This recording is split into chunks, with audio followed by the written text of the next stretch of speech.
saja kita ke soalnya.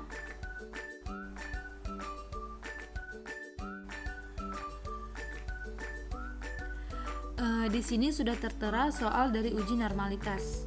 Misalkan kita memiliki data nilai ujian matematika dari 10 siswa di 2 tes yang berbeda. Variabel X adalah nilai pada tes pertama dan variabel Y adalah nilai pada tes kedua. Berikut adalah data nilai ujian. Jadi di sini ada nilai ujian pada tes 1 dan tes 2. Langsung saja dasar pengambilan keputusan dalam uji normalitas KS. Jika nilai signifikansi lebih besar dari 0,05, maka data dianggap berdistribusi normal. Dan jika nilai signifikansi lebih kecil dari 0,05, maka data tidak berdistribusi normal. Nah, langsung saja kita ke aplikasi SPSS-nya. Sebelum kalian menguji menggunakan aplikasi SPSS, pastikan kalian telah mendownload aplikasi SPSS ini.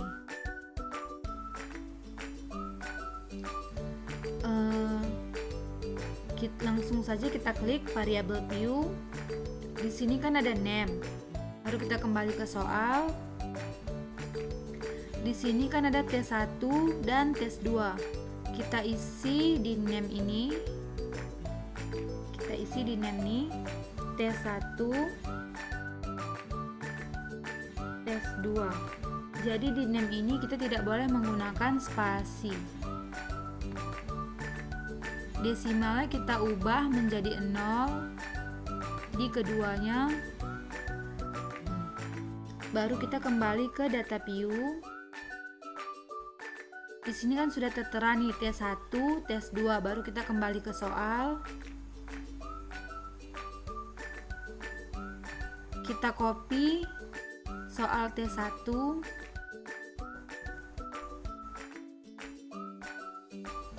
Baru di sini kita paste. Lakukan hal yang sama pada soal kedua. Kita copy.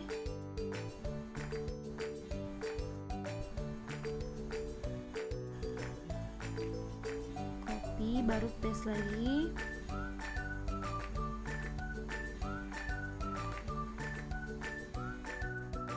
Setelah itu kita ke analyze.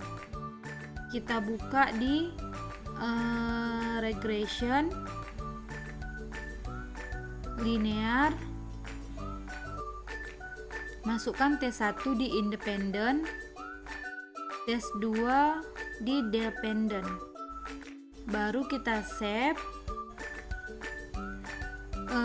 Baru cari di sini residuals.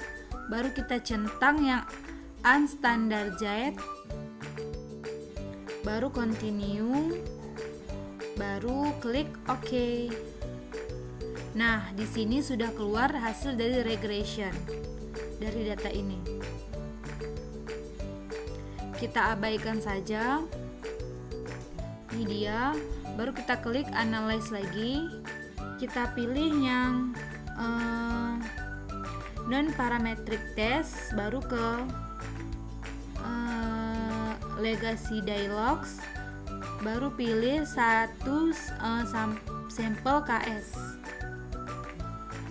Baru yang understandard nih kita masukkan ke tes variable list, baru kita klik OK.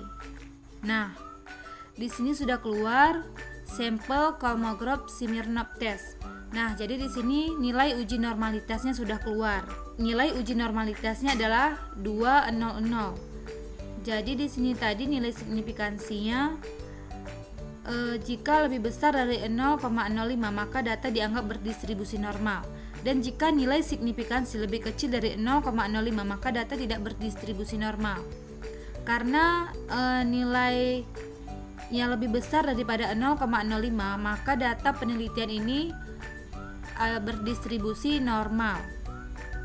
Jadi di sini kita baca adalah 0,200. Jadi apabila suatu variabel tidak berdistribusi secara normal, maka hasil uji statistik akan mengalami penurunan. Nah, jadi kesimpulannya hasil penelitian dari data ini, ujian matematika 10 siswa dari tes 1 hingga tes kedua mengalami peningkatan. Maka data ini berdistribusi normal. Nah, langsung saja kita ke soal uji kolerasi. Nah, di sini sudah tertera soal uji kolerasi. Seorang peneliti ingin mengetahui apakah terdapat hubungan antara waktu belajar siswa X dalam jam dan hasil belajar siswa Y dalam nilai ujian.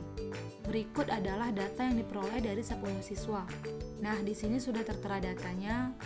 Langsung saja kita ke aplikasi SPSS-nya.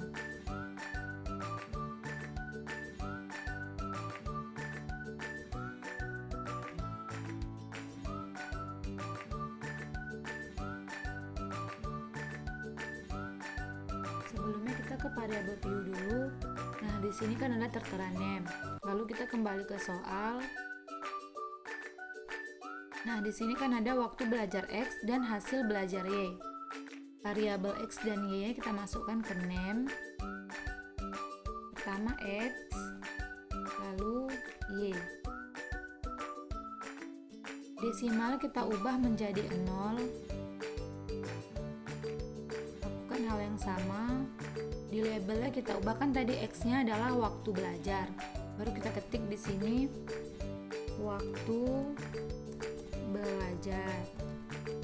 Nah, di variabel Y kan tadi hasil belajar, kita ketik hasil belajar.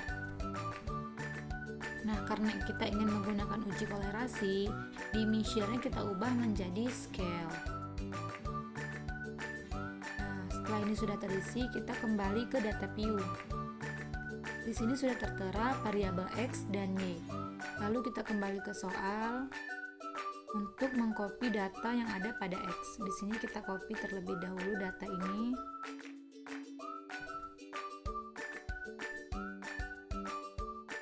Selanjutnya di sini kita paste. Lakukan hal yang sama di variabel Y.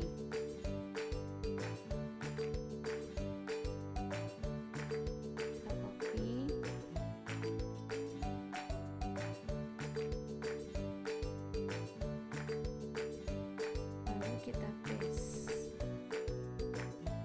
Nah, setelah data di sini sudah terisi, lalu kita klik analyze, kita cari yang correlates, baru kita klik yang repeat. Nah, waktu belajar dan hasil belajar ini kita masukkan ke variables. Caranya itu klik waktu belajar, lalu klik tanda panah. Lakukan hal yang sama. Setelah kedua ini sudah masuk di variables, baru kita klik OK. Nah, di sini sudah muncul nilai dari hasil nilai correlation-nya. Sebelum kita membaca output ini, kita kembali ke soal terlebih dahulu. Nah, di sini ada disebutkan dasar pengambilan keputusan untuk uji kolerasi. Berdasarkan nilai signifikansi sig-to-tailed, jika nilai sig-to-tailed lebih kecil dari 0,05, maka terdapat kolerasi antar variabel yang dihubungkan. Sebaliknya, jika nilai sig-to-tailed lebih besar dari 0,05, maka tidak terdapat kolerasi. Berdasarkan nilai R hitung atau Pearson correlation, jika nilai R hitung lebih besar dari R tabel, maka ada kolerasi antar variabel. Sebaliknya, jika nilai R hitung lebih kecil dari R tabel, maka artinya tidak ada kolerasi antar variabel. Berdasarkan tanda bintang yang diberikan di SPSS, jika terdapat tanda bintang 1 atau bintang 2 pada nilai Pearson correlation, maka antar variabel yang dianalisis terjadi kolerasi. Sebaliknya, jika tidak terdapat tanda bintang pada nilai Pearson correlation, maka antar variabel yang dianalisis tidak terjadi korelasi. Catatan atau note. Tanda bintang 1 menunjukkan kolerasi pada signifikansi 1% atau 0,01, sedangkan tanda bintang 2 menunjukkan kolerasi pada signifikansi 5% atau 0,05. Nah, langsung saja kita ke aplikasi SPSS untuk membaca output tadi. Nah, di sini terdapat tanda bintang 2. Di mana berarti menunjukkan kolerasi pada signifikansi ini 5% atau 0,05. maka langsung saja kita ke Airtable.